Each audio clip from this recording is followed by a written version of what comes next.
Let me begin by saying it clearly that Twitter is as biased and prejudiced like forums like Wikipedia. They have a clear slant, they have a clear angle, and I can tell you, Subhrashta, that if you had instigated a riot, if you had spread this kind of fake news, if you had said somebody has been shot at with a bullet when the fact is the person had died in an accident, and if you would have tried to deliberately create a carnage in this country, you would have been blocked for 4 years, not 4 hours. I can assure you that, Subhrashta. In fact, Twitter would be looking very closely at you to see if they can make an example of you.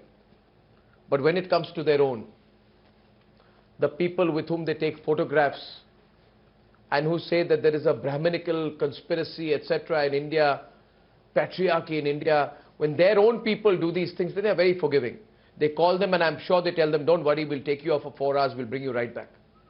And despite that, despite knowing the consequences of such hypocrisy, people like Chetan, Saira, Anirban will be quiet. They are fine as long as it's action, no action is taken against their people, they are quiet. But I think we need to be heard, we need to make ourselves heard, and we need to call out the Twitter hypocrites. We need to call out Twitter for being hypocritical on Twitter. So the hashtag today must trend on Twitter. It's Twitter hypocrisy. Viewers, come, let's start the debate. Subhrashta, how long would you have been taken off Twitter had you tried to spread a riot?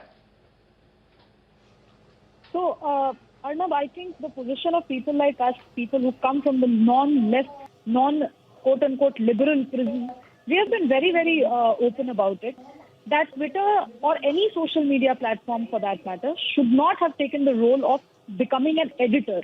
Editorializing content should not have been their priority. But now that they have started doing that, I think their hypocrisy anyway was being called out every day. Now they have proven to their own ilk how hypocritical they are and where do they stand in this whole debate of truth versus post-truth. Now let us understand, Arnab, that this is not a pattern that can be let go of just like that. We saw what happened in Washington, D.C., and we saw the kind of, Twitter trends, and our celebrity intellectuals tried to bring that entire debate about democracy, liberalism, and whatnot. But look at their hypocrisy today.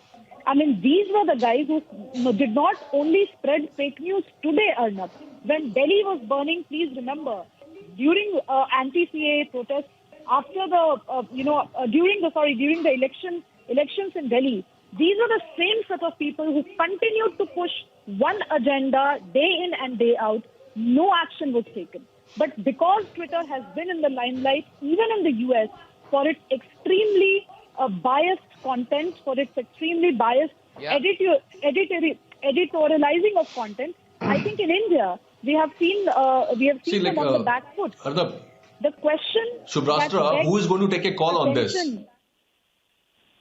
People like us.